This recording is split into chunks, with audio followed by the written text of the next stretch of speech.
Shalom. The final three plagues were to be rained down on Egypt. It was time for Israel to be released so that they may serve the Most High in the wilderness. But Pharaoh remains obstinate to the request to release Israel. Beginning at chapter 10 of Exodus, we see what happens. And the Most High said to Moshe, "Go into Pharaoh, for I have hardened his heart and the hearts of his servants, so that I show these signs of mine before him, and that you relate in the hearing of your son and your son's son what I have done in Mitzrayim, and my signs which I have done among them, and you shall know that I am the Most High." Moshe is emboldened to let Pharaoh know that he will know who the Most High is through great signs. Verse 11 says, "And the Most High said to Moshe, Stretch out your hand over the land of Mitzrayim, for the locusts to come upon the land of Mitzrayim, and eat every plant of the land, all that the hail has left." The eighth plague of locusts devoured their plants. The warning went out. That was not enough. Pharaoh refused to humble himself. Verse 21, "And the Most High said to Moshe, Stretch out your hand toward the heavens, and let there be darkness over the land of Mitzrayim, even a darkness which is felt." The ninth plague of darkness. The darkness became darker. Pharaoh still would not let them go. We wonder how many plagues will be enough for Pharaoh to finally let Israel go. And the Most High said to Moshe, chapter 11, verse 1, "I'm bringing yet one more plague on Pharaoh and on Mitzrayim. After that, he is going to let you go from here. When he lets you go, he shall drive you out from here altogether." Verse 9, "But the Most High said to Moshe, Pharaoh is not going to listen to you in order to multiply my wonders in the land of Mitzrayim." Here Moshe is cautioned. Pharaoh will not listen to a word you say. The more you refuse is the more that the wonders will be multiplied in the land. Chapter 12, the story takes a pause between a discourse between Moshe and Pharaoh. And we see in chapter 12, it says, "And the Most High spoke to Moshe and to Aaron in the land of Mitzrayim, saying," in the land of Mitzrayim. Of note is that Mitzrayim, they had their own beginnings of months. Their practice was that like compared to other nations where they used the dark transition of the moon to identify the beginning of the month. Some of those nations also used the slither to mark new moons, and this is a practice even to this day. But Israel, being set apart, had to be cautioned against using moons in the way of the nations. So the Most High said in Exodus chapter 12, verse 2, "This new moon is the beginning of new moons for you. It is the first new moon of the year for you." And the operative word is this new moon.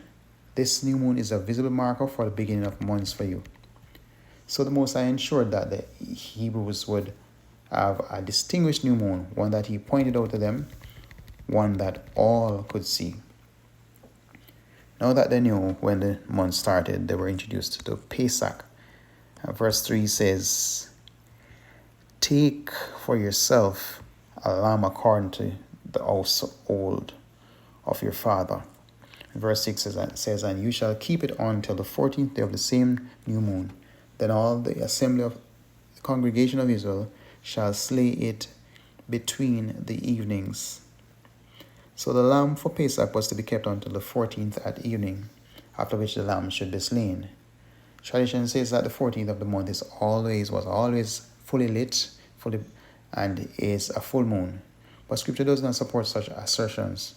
Today, Israelites follow the tradition blindly without scriptural support and reference. Alright, more about the Pesach. It is animal flesh to be eaten, not human flesh, not a human sacrifice.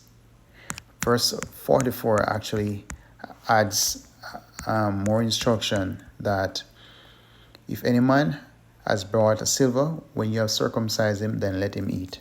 So it is saying that no stranger must partake except they became circumcised. This is a message for the men joining Israel today.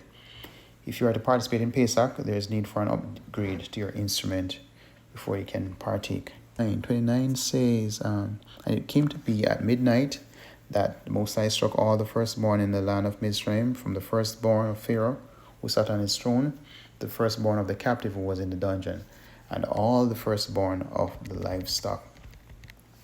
The death of Egyptian firstborns brought destruction and heartache. It was only then that Pharaoh demanded that the Israelites leave Egypt. Israel is the Most High's firstborn, and we see there can only be one firstborn, not another one in a Newer Testament or a newer era. And the Most High ensured that provision was made to protect Israel. He commanded that Israel to perform slaughterings and mark their doorposts to protect their firstborns from the pending danger. And it was after that he allowed for the death of the firstborns of Egypt. Pharaoh finally conceded. Then he called for Moses and Aaron by night and said, "Arise, go out from the midst of my people, both you and the children of Israel, and go serve the Most High, as you have said." Chapter 13. And the Most High spoke to Moses, saying, "Set apart to me all the firstborn." Verse 8 says, "And you shall inform your son in that day, saying, It is because of what the Most High did for me when I came up from Mitzrayim. And it shall be a sign to you on your hand, and as a reminder between your eyes, that the Torah of the Most High is to be in your mouth. For with a strong hand the Most High has brought you out of Mitzrayim. And you shall guard this law at its appointed time from year to year." This is the message.